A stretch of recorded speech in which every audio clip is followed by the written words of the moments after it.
Friends, మీకు శ్రీకాంత్ తెలుసా? ఊళ్ళో 100 మంది శ్రీకాంత్లు ఉంటారు, మాకెట్టా తెలిసిద్దా నువ్వేమని అంటున్నావా అని అనుకోకండి. అతను నిజంగా మంచి ఫేమస్. అందుకే బాలీవుడ్ వాళ్ళు అతని మీద ఒక మంచి సినిమా కూడా తీసి ట్రైలర్ రిలీజ్ చేశారు. అది చూసాక నాకు అనిపించింది, మీరు చూడండి మీకు కూడా అనిపిస్తుంది, అదేంటంటే ఇంత మంచి సినిమాని మనోళ్ళు ఎందుకు తీయలేదా అని. ఇందులో మనోళ్ళకి ఏం కనిపించలేదా అని అనిపించింది. అంతలాను అతను ఏం చేశారా అంటే, ఈ శ్రీకాంత్ అని ఆయనకి పాపం చిన్నప్పటి నుంచే కళ్ళు కనిపివు, పుట్టిన దగ్గర నుంచే కళ్ళు కనిపివు. ఇంక తెలిసిందే కదా చిన్నప్పటి నుంచి సిచ్యువేషన్ ఎలా ఉంటుందో. అసలు పుట్టినప్పుడు అయితే చుట్టుపక్కల ఉన్న వాళ్ళు అతని పేరెంట్స్ కి ఈ అబ్బాయిని ఎలాగోలా వదిలి చేసుకుంటే అని అన్నారంట. వాళ్ళ పేరెంట్స్ మాత్రం ఇట్లాంటి ఎదోగాల సొల్లు మాత్రం అస్సలు వినకుండా ఇతన్ని చిన్నప్పటి నుంచే బాగా చదివించడం స్టార్ట్ చేశారు. ఇంకా స్కూల్లోకి వెళ్ళినా ఎలాంటి ప్రాబ్లమ్స్ వస్తాయో తెలిసిందే, ఎన్ని రకాలుగా ఉంటుందో. అయినా మనోడు మాత్రం అస్సలు ఏ మాత్రం తగ్గలేదు. చదువుతూ ఎప్పుడు టాప్ లోనే ఉండేవాడంట క్లాసులో. 10th దాకా అయిపోయింది. ఇంటర్మీడియట్ వచ్చినప్పుడు సైన్స్ తీసుకుందాం అనుకున్నాడు. అయితే అతన్ని ఎవరు జాయిన్ చేయించుకోలేదు. అసలు కళ్ళు లేనప్పుడు నువ్వు సైన్స్ తీసుకునేది అసలు ఛాన్స్ లేదు, వెళ్ళిపో అని చెప్పి అన్నారంట. దాంతో మనోడికి ఒళ్ళు మండిపోయింది. అంటే చిన్నప్పటి నుంచి కళ్ళు లేవు కదా, సైలెంట్ గా ఉంటాడు, అలా ఉంటాడు అని అనుకుంటే అంత సీన్ లేదు. మనోడు చిన్నప్పటి నుంచి కింద పడేసి వాయ కొట్టే రకం. ప్రతి ఒక్కరిని అడగడం స్టార్ట్ చేశాడు. 10th దాకా నేను చదివింది ఏందయ్యా, సైన్స్ కాదా, నేనేమో జిమ్నాస్టిక్స్ చదువుకొని వచ్చానా, నేను సైన్స్ మాత్రమే చదువుతా అని చెప్పి గోల్ చేయడం స్టార్ట్ చేశాడు అతను. కానీ ఇండియన్ ఎడ్యుకేషన్ సిస్టమ్ లో కళ్ళు లేనప్పుడు సైన్స్ చదవకూడదని ఉందంట.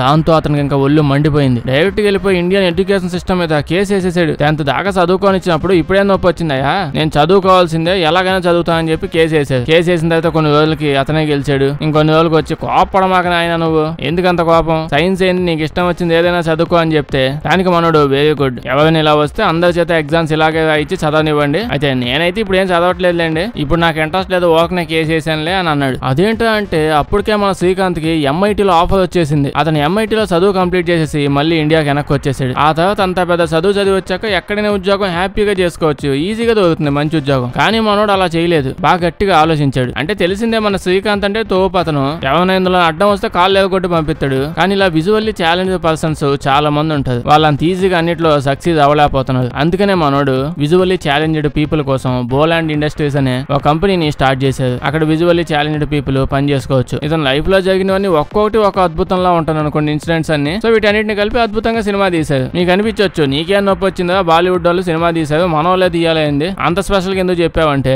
అతను మన తెలుగోడు కదా, మరి ఆంధ్రాలో మచిలీపట్నంలో పుట్టాడు ఆయన. మనోళ్ళు ఇంత అద్భుతమైన స్టోరీని ఎలా వదిలేశారో అని అనుకున్నాను అంతే. ఏదైతేనే బాలీవుడ్ వాళ్ళు కూడా బాగా తీశారు అనుకోండి. ట్రైలర్ చూడండి, చాలా డిఫరెంట్ గా భలే అనిపించింది. ఆల్రెడీ చూసేసి ఉంటే కామెంట్స్ ఎలా ఉందో చెప్పండి. ఫ్రెండ్స్, మీరు ఎప్పుడైనా డెలివరీ బాయ్ని నువ్వు వెజ్జా లేకపోతే నాన్ వెజ్జా అని అడిగారా? బయోగుడ్లో మనం కదా తినేది, అతన్ని ఎందుకు అడగాలి అని అనుకోకండి. అలా అడిగే వాళ్ళు నిజంగానే ఉంటారంట తెలుసా. విషయం ఏంటంటే ఇండియాలో నాన్ వెజ్ బకాసోల్లా తింటారనే విషయం మనకు తెలుసు. కానీ అందరికంటే ఎక్కువ మంది వెజిటేరియన్స్ ఉండేది కూడా ఇండియాలోనే తెలుసా. ఈ విషయం జొమాటో వాళ్ళకు కూడా మొన్న మధ్య తెలిసినట్టుంది. సో వీళ్ళు కొత్తగా దీన్ని క్యాచ్ చేసుకుని లాంచ్ చేద్దామని ఒక దాన్ని లాంచ్ చేశారు. అదే ప్యూర్ వెజ్ మోడ్ అంట. కేవలం వెజిటేరియన్స్ కోసం మాత్రమే దీన్ని పెట్టేవాళ్ళండి. వెజిటేరియన్ వాళ్ళ కోసం స్పెషల్ గా ఏమైనా చేస్తామంటే అదేం లేదు. ఇప్పుడు హోటల్స్ ఉన్నాయి కదా, వాటన్నిటిని ఇది వెజ్ హోటల్, ఇది ప్యూర్ వెజ్ హోటల్, ఇది సెమీ పార్సిల్ వెజ్ హోటల్, ఇలా అన్ని సపరేట్ చేసేసి మెన్షన్ చేసి పెడతారంట. అలాగే వెజ్ సప్లై చేసే వాళ్ళు కేవలం వెజ్ మాత్రమే సప్లై అదే డెలివరీ చేస్తారంట. వాళ్ళ బ్యాగ్ లో నాన్ వెజ్ ప్యాకెట్లు అసలు పెట్టనివ్వరంట. స్టార్టింగ్ లో 2-3 పాయింట్ల దాకా బానే ఉంది, కానీ ఉండే కొద్దీ వీళ్ళు చెప్తున్న పాయింట్లన్నీ వింటూ ఉంటే కస్టమర్లందరికీ ఒళ్ళు మండిపోయింది. చాలా క్రిటిసిజం ఫేస్ చేసేది వాళ్ళు. ఇప్పటికే క్యాష్లు, జాతులు, కులాలని చెత్తం లాగా కొట్టుకొని చేస్తున్నారు. నువ్వేందో ఇప్పుడు వెజ్ నాన్ వెజ్ అని చెప్పి కూడా కొట్టుకునేలా చేస్తావా ఏంది? ఇట్లాంటి బిహేవియర్ చూపించామంటే నిన్ను కూడా కూర వండుకొని తినేస్తాం అని చెప్పి అందరూ బ్యాక్ ఫైర్ అవ్వడం స్టార్ట్ చేశారు. అంటే వెజిటేరియన్ చాలా మంది ఉన్నారు, వాళ్ళకి ఇదంతా హ్యాపీనే. కానీ నాన్ వెజ్ తినే వాళ్ళు ఇండియాలో బేభత్సంగా ఉన్నాం కదా. ఇలాగైతే ఉండే కొద్ది మమ్మల్ని అందరినీ క్రిమినల్స్ చూసినట్టు చూస్తావేమో. దాని లెక్కతో పాటు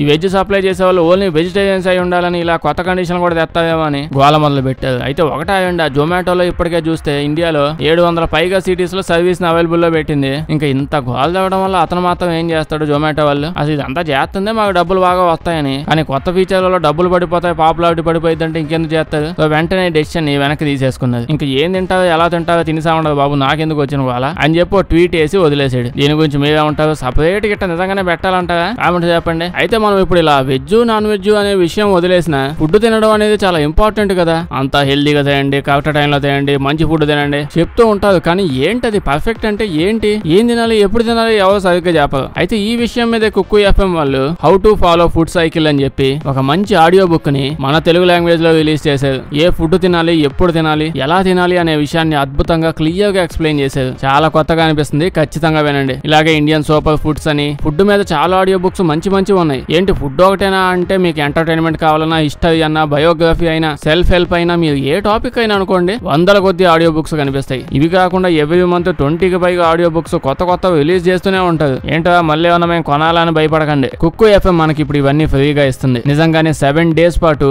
audio books, summaries, stories, bytes 7 days పాటు ప్రీమియం యాక్సెస్ మనకు ఫ్రీగా ఇస్తుంది. దీని డౌన్లోడ్ లింక్ డిస్క్రిప్షన్ లో ఆల్రెడీ ఇచ్చాను. పేమెంట్ అప్పుడు 99 రూపీస్ అని చూపించిన ఓన్లీ 2 రూపీస్ డెబిట్ అయ్యి అవి కూడా వెంటనే రీఫండ్ వచ్చేస్తాయి. ఈ ఫ్రీ టైమ్ లోనే మీ సబ్స్క్రిప్షన్ ఎప్పుడైనా క్యాన్సిల్ చేసుకోవచ్చు. కుక్కు ఎఫ్ఎం ఫీచర్స్ గురించి ఇంక చెప్పాల్సిన పనేం లేదు.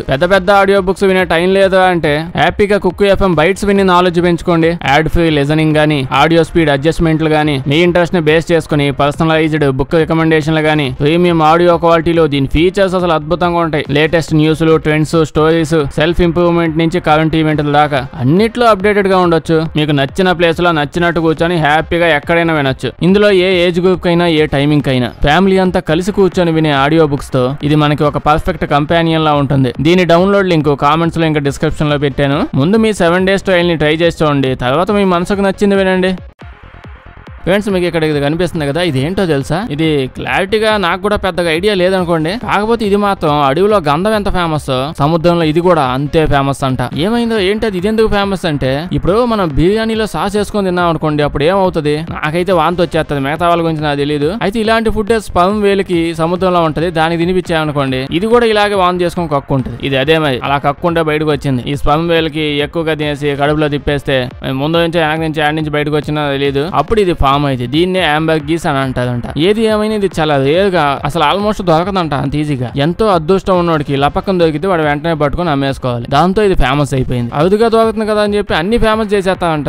ఏం చేసుకుంటారు కదా అని తెచ్చుకోనంటే ప్రస్తుతం వరల్డ్ లో ఉన్న బాగా కాస్ట్లీయెస్ట్ మంచి పర్ఫ్యూమ్ లో సెంటు బాటిల్ తీసుకున్నాం అనుకోండి, దానిలో ఇవి కలుపుతారంట. కొన్ని పెద్ద బ్రాండ్స్ వాళ్ళు ఇప్పుడు వచ్చే వాటిలో దానిలో ఇవే కలుపుతున్నారు. ఎందుకంటే దాని నుంచి ఒక అద్భుతమైన స్మెల్ వస్తుంది. ఒకసారి అది వేసిన దాంతో సెంటు కొట్టుకుంటే 2-3 వేల దాకా వాసన అలాగే ఉంటదంట. అంత ఘాటుగా క్యాపబిలిటీతో అతకబాద్ది. ఒకసారి ఒక ఆయనకి చేపలు పట్టుకోడానికి పోతే ఇది ఏదో దొరికింది మంచి పెద్దగడ్డ, ఏంది ఇదని చూస్తే ఇది అదే, ఇంకేంది అదే గేదక తింటున్నాడు చూడండి. ఇది దుబాయ్ లో మాత్రం చాలా ఫేమస్. మిగతా ప్లేస్ లో ఏమో తెలియదు కానీ ఇక్కడ బాగా ఫేమస్. అక్కడ స్నానాల కంటే 60 సెంట్లు ఎక్కువ ఫేమస్ కదా. ఇతనికి సముద్రంలో దొరికాయని చెప్పానుగా, ఆ మొక్కని దాదాపు 20 కోట్ల రూపాయల దాకా అమ్మేశాడంట. అంత ఈజీగా దొరకవు మరి. అంటే ఏందో ఇప్పుడు మనం వాడే సెంట్లు ఇది ఉండిద్దా అంటే అంత ఆవేశపడకండి. అంత కాస్ట్లీ సెంట్లు మన దగ్గర ఉండవు, మన దగ్గర ఉండే ఛాన్సే లేదు.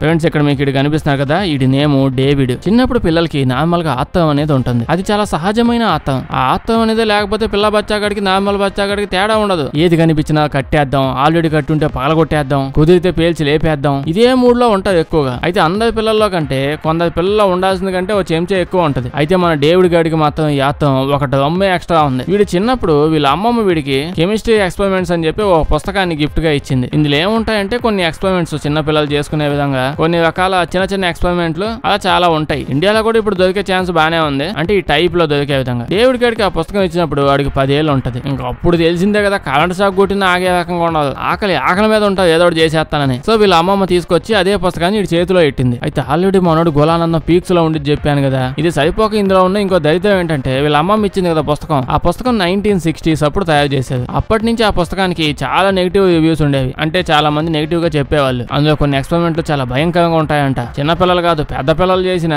అసలు అవి సెట్ అవ్వవు, పెద్ద పిల్లలు కూడా అవి చేయకూడదని చెప్తుంటది. కానీ అప్పటికి ఆ పుస్తకం అప్పటి నుంచి అలా పిండి చేసుకుంటూనే వచ్చేది. ఆవిడ తీసుకొచ్చి కరెక్ట్ ఈడి చేతిలోనే పెట్టింది. ఇంకా తీసకపోయేవాడు ఆ పుస్తకం ఓపెన్ చేసి ఒక్కొక్క ఎక్స్పెరిమెంట్ చేసుకుంటా పోవడం మొదలు పెట్టాడు. మనోడు ఊపు చాలా భయంకరంగా ఉంటది. వీడికి 14 ఏళ్ళు ఉన్నప్పుడు మ్యాగ్నీషియం ఉపయోగించి వాడు సొంతగా ఫైర్ వర్క్స్ మందుగుడు సామాన్లు ఎలా తయారు చేయాలో సొంతగా వాడే కొత్తవి తయారు చేసేసుకున్నాడంట. అయితే ఈ మందుగుడు సామాన్లో మందు సరిపోవట్లేదని చెప్పి నైట్రోగ్లిజరిన్ అనే కెమికల్ ని తయారు చేసేసుకున్నాడు. బయట ఏడమ్మ ఈజీగా అది మందుగుండు సామాన్ అమ్మకూడదు, ఎక్కువ ఎక్స్ప్లోజివ్స్ ఉంటాయి. కానీ వాడి దగ్గర ఉన్న కెమికల్స్ డిఫరెంట్ తీసుకొచ్చి సొంతగా వీడియో తయారు చేసేసుకున్నాడు. ఉండే కొద్ది చేసి ఎక్స్పెరిమెంట్లు బాగా భయంకరంగా అవడం స్టార్ట్ అయింది. ఒకసారి అయితే మొహం అంతా ఎలా కాల్చుకొని పడేశాడంట. అంటే కొత్తగా ఫేస్ క్రీమ్ ఏదో తయారు చేద్దామని రకరకాల కెమికల్స్ అవి తీసుకొచ్చి సొంత తెలివితేటలని తయారు చేసి మొహాన్ని వేసి పడేశాడు. మొహం అంతా కాలిపోయింది. ఆ తర్వాత వాడి కెమికల్స్ అన్ని మిక్స్ చేసి ఇంట్లో ఎన్ని పగలగొట్టాడో ఏమేమి కొట్టాడో వీడు తగలబెట్టిన వాటన్నిటి లిస్ట్ తీస్తే చాలా పెద్దది వచ్చింది. వీడేమైనా ఊరు అవతల ఇల్లు కట్టుకున్నాడా సొంతగా, ఇలా అమ్మ బాబు ఏం పీకుతున్నావంటే వాళ్ళ ఇంట్లో కూర్చొని టీవీ చూస్తున్నావంట. కరెక్ట్ గానే విన్నది. వాడు రకరకాలు చేసి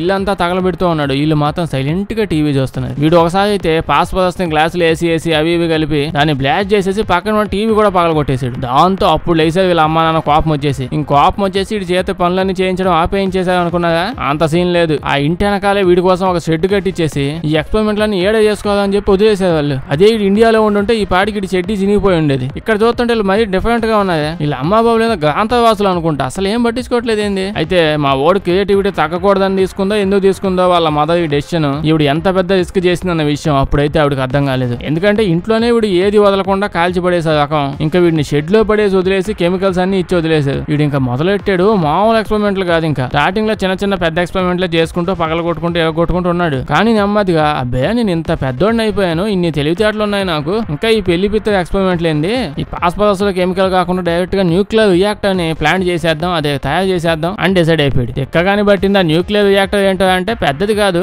ఒక చిన్న సైజులో షెడ్ లో పట్టేంత చిన్న సైజులో న్యూక్లియర్ రియాక్టర్ ని తయారు చేద్దాం అనుకున్నాడు. నార్మల్ గా ఇలా సినిమాల్లో చూసుంటారు బాయ్స్ స్కౌట్స్ ఉంటాయని, వీళ్ళకి రకరకాల స్కిల్స్ నేర్పిస్తూ వాటికి రకరకాల బ్యాడ్జీలు ఇస్తా ఉంటారు. చిన్నప్పుడే అక్కడే తిరుగుతా టాలెంట్ బ్యాడ్జీ, తెలివైనోడు బ్యాడ్జీ, బ్యాడ్జీ ఇలాంటివి చాలా ఉంటాయి. మనోడికి న్యూక్లియర్ బ్యాడ్జ్ కావాలి, ఎంతైనా కెమిస్ట్రీ వాడు కదా. అయితే వాళ్ళ స్కౌట్స్ లో న్యూక్లియర్ బ్యాడ్జ్ సంపాదించాలంటే న్యూక్లియర్ రియాక్టర్ ఎలా పనిచేస్తుంది అవన్నీ తెలుసుకొని దాని మీద ఒక ఎస్ఐ రాస్తే చాలు, ఏదో కాగితం తీసుకొని దాని మీద డీటెయిల్స్ రాసిస్తే ఇచ్చేస్తారు. కానీ ఇటు కాగితాల మీద గీక్కునే రకం, ఆ కాగితాలనే తగలబెట్టే రకం ఇడు. ఇంకా మనోడు ఇదంతా అవయ్య పని కాదు, ఇట్లాంటి సొల్లు పనులు చేయడానికి నేను పిల్లబచ్చాగని కాదు, ఒక స్మాల్ న్యూక్లియర్ రియాక్టర్ ని క్రియేట్ చేసి అప్పుడు చూపిద్దామని చెప్పి ఫిక్స్ అయిపోయాడు. స్టార్టింగ్ లో అయితే కొంచెం చిన్నదే, మనోడు కొంచెం తెలివైనోడే, మరి తెక్కలోడు కాదు, నార్మల్ గా తయారు చేద్దామని ఫిక్స్ అయ్యాడు. అంటే కొంచెం హీట్ ప్రొడ్యూస్ చేసిద్ది, అలాగే కొంచెం ఫ్యూయల్ ని కూడా ప్రొడ్యూస్ చేసిద్ది. ఇలాంటి టైప్ లో ఒకటి చేద్దాం అనుకున్నాడు. దానికి ఏమేం కావాలో అన్ని తెలుసుకున్నాడు. ఎందుకంటే అది ఎలా తయారు చేయాలో మొత్తం అంతా డీటెయిల్ గా రాసి ఉంటుంది. పుస్తకాలు లైబ్రరీలు యాడ్ చూసినా కొంచెం డీటెయిల్స్ ఇన్ఫర్మేషన్ దొరుకుతుంది. సో ఇప్పుడు వీడు వాటికి కావాల్సిన కెమికల్స్ అన్నింటిని కలెక్ట్ చేయడం స్టార్ట్ చేశాడు. ఈ వెళ్ళడితే ముందైతే ఒక ప్రొఫెసర్ లాగా, స్కూల్లో టీచర్ లాగా రకరకాల మాలు వేషాలు వేసుకొని అలా కొండ మొదలు పెట్టాడు చాలా కెమికల్స్. అదే డీటెయిల్స్ అన్ని సరిపోయేటప్పటికి అమెరికాలోని న్యూక్లియర్ రెగ్యులేషన్ కమిషన్ వాళ్ళకి ఫోన్ చేసి నేను కాలేజీలో ప్రొఫెసర్ ని, స్టూడెంట్ ని, టీచర్ ని అది అని చెప్పి అసలు న్యూక్లియర్ రియాక్టర్ ఎలా తయారు చేస్తారు స్టెప్ బై స్టెప్ నీట్ గా తెలుసుకున్నాడు. కాంపోనెంట్స్ ఏం కావాలి, ఏం ప్రాసెస్ ఏంది అనేది ఇలా వాళ్ళ దగ్గర డీటెయిల్స్ నిజంగానే కనుక్కున్నాడు. ఇప్పుడు ఎంత కాదన్నా ఇప్పుడు న్యూక్లియర్ రియాక్టర్ కి రేడియేషన్ మెటీరియల్ కావాలి. ఆ థర్డ్ స్కూల్లో ప్రొఫెసర్ లాగా, టీచర్ లాగా ఫోన్ చేసి రకరకాల కంపెనీలను కాంటాక్ట్ అయ్యి చిన్నపిల్లల ఎక్స్పెరిమెంట్ కి ఒక చూపించడానికి నాకు రేడియో యాక్టివ్ ఎలిమెంట్స్ కావాలని చెప్పి అడగడం మొదలు పెట్టాడు. ఎవరెవలేండి. దాని తర్వాత 100 స్మోక్ మిషన్లు కొనేసాడు. ఇంకా ఎందుకంటే ఆ స్మోక్ డిటెక్టర్స్ లోపల చిన్న రేడియో యాక్టివ్ సబ్స్టెన్స్ ఉంటుంది, చాలా చిన్నది, ఈ మాత్రం సరిపోద్దు మనకని చెప్పి 100 కొని పడేసాడు. ఇదేమో బిల్ గేట్స్ కూడా ఏంది అంత ఈజీగా ఏవి పడితే అవి అంత డబ్బు పెట్టి అన్ని కొని పెడేస్తాడు. ఇలా అమ్మాబాబుని చూస్తేనే ఇంట్లో కూర్చొని టీవీ చూస్తా, ఇంకేం చేయదు. నాకు తెలిసి టీవీ వదిలేసి ఇంట్లో సామాన్లన్నీ అమ్మి పడేస్తానట్టు అన్నాడు. ఇలా టీవీ ఉంటే చాలు వీళ్ళకి ఎలాగో. ఇప్పుడు దీంతో పాటు ఇప్పుడు లిథియం బ్యాటరీస్ కొని అందులో నుంచి లిథియం ముందైతే డైరెక్ట్ గా ఆ టైంలో జర్మనీ వాళ్ళకి ఫోన్ చేసి యురేనియం కావాలని ఆర్డర్ పెట్టడానికి ట్రై చేశాడు. అయితే ఇప్పుడు వీడి దగ్గర సబ్స్టెన్స్ తో మరీ చైన్ రియాక్షన్ క్రియేట్ అయ్యే పెద్ద పేలుడు అయ్యే అంత సీన్ లేదు, అంటే అప్పటిదాకా అయితే లేదు. కావాల్సిన కాంపోనెంట్స్ అన్ని మాక్సిమం సెలెక్ట్ చేసుకున్నాడు, అన్ని తెచ్చిపెట్టి ఇంకా తయారు చేయడం మొదలు పెట్టాడు. చిన్న ఎలిమెంట్స్ అయినా కొంచెం ఎక్కువగానే కలెక్ట్ చేశాడు. దానివల్ల రేడియేషన్ అనేది పెరగడం మొదలు పెట్టింది. ఆ రేడియేషన్ ఇంకా మిషన్ బిల్డ్ చేసే కొద్దీ ఎక్కువ అయిపోతూ వీడి ఇంటి దాకా వెళ్ళడం మొదలు పెట్టింది. రేడియో డిటెక్టర్స్ కూడా చూపిస్తున్నాయి రేడియేషన్ ఎక్కువ అయిపోతుందా చూసుకొని సావదని. వీడికి కూడా నెమ్మది ఇంకా తెలిసిపోతుంది. స్టార్టింగ్ వీడి షెడ్ దాకే ఉంది రేడియేషన్, తర్వాత వీడి ఇంటి దాకా వెళ్ళింది. ఆ తర్వాత వీడి ఇంటి చుట్టుపక్కల 4-5 ఇళ్ల దాకా రేడియేషన్ పోతుంది. దాంతో ఇంకా వీడు భయపడిపోయి ఊళ్ళో జనాలు వచ్చి సచ్చి నన్ను చంపేలోపు వెంటనే ఏదో చేద్దామని దాన్ని మిషన్ మొత్తం డిస్మాంటిల్ చేసి పడేశాడు. కానీ ఈ లోపు ఇంటి చుట్టుపక్కల వాళ్ళకి అర్థమైపోయింది. వెంటనే పోలీసు షెడ్ దగ్గరికి వచ్చి మా నోడిని అరెస్ట్ చేసి తీసుకుని వెళ్ళిపోయారు. ఆ ఏజ్ లో కూడా రేడియేషన్ టీం వాళ్ళు వచ్చి అంతా చెక్ చేశారు, నిజంగానే రేడియేషన్ బానే ఉందా. లాస్ట్ కి అమెరికా ఎన్విరాన్మెంట్ ప్రొటెక్షన్ ఏజెంట్ వాళ్ళు, FBI వాళ్ళు అందరు వచ్చారు, అంతా చెక్ చేశారు. వాళ్ళ అమ్మ నాన్న చూస్తేనే ఇంట్లో కూర్చొని టీవీ చూస్తున్నారు. వాళ్ళు ఇంకేం చేయలేదు, వాళ్ళు భూమి మీద టీవీ చూడడానికే పుట్టారు. ఆ తర్వాత మనోడిని జడ్జి గారు నీ తెలివితేటలు బానే ఉన్నాయి, నీ ఎక్కువ ప్రదర్శించమాక అని చెప్పి ఇట్లాంటివి మళ్ళీ చేసామంటే గుద్ది పడేస్తా అని చెప్పి పెద్ద ఛార్జెస్ అవేం వేయలేదు. పిల్లవాడు కదా అలా వదిలేశారు. ఇంకా కొంత సైంటిస్ట్ టీం లాంటి వాళ్ళు వచ్చి వాడి షెడ్ మొత్తం చూసి రేడియేషన్ ఎక్కువ ఉందని చెప్పి అంతా డిస్మాంటిల్ చేసి అండర్ గ్రౌండ్ లో తవ్వి పడేశారు. ఇలా ఇంకా నువ్వు జీవితంలో ఎట్లాంటి పని చేయకూడదని వార్నింగ్ ఇచ్చి వదిలేశారు. ఆ తర్వాత చూస్తే వాడు ఫ్యూచర్ లో ఇంకేం చేయలేదు, ఏదో నార్మల్ పిల్లవాడు కొంచెం చదివి వదిలేశాడంట. అదే ఇలా అమ్మ బాబు టీవీ చూస్తా అక్కడే ఉండిపోకుండా మనోడు కొంచెం మంచి గైడెన్స్ ఇచ్చి ఎంకరేజ్ చేస్తుంటే ఈ పాటికి ఒక పెద్ద సైంటిస్ట్ అయి ఉండేవాడేమో. భలే వాళ్ళు తగులుకున్నాయండి. మీరేమంటారు కామెంట్స్ చెప్పండి. వీడియో నచ్చుంటే లైక్ చేయడం మర్చిపోకండి. ఇలాంటి వీడియోస్ ఇంకా కావాలంటే మా ఛానల్ చెక్ చేసి చూడండి, అలాగే సబ్స్క్రైబ్ చేసేయండి. అలాగే కుక్కు FM యాప్ డౌన్లోడ్ చేయడం మర్చిపోవద్దు. 7 days పాటు అన్లిమిటెడ్ గా మనకి యాక్సెస్ ఫ్రీగా ఇస్తున్నారు. ఒకసారి చెక్ చేసి చూడండి. దీని లింక్ డిస్క్రిప్షన్ లో పెట్టుంచాను. Thank you.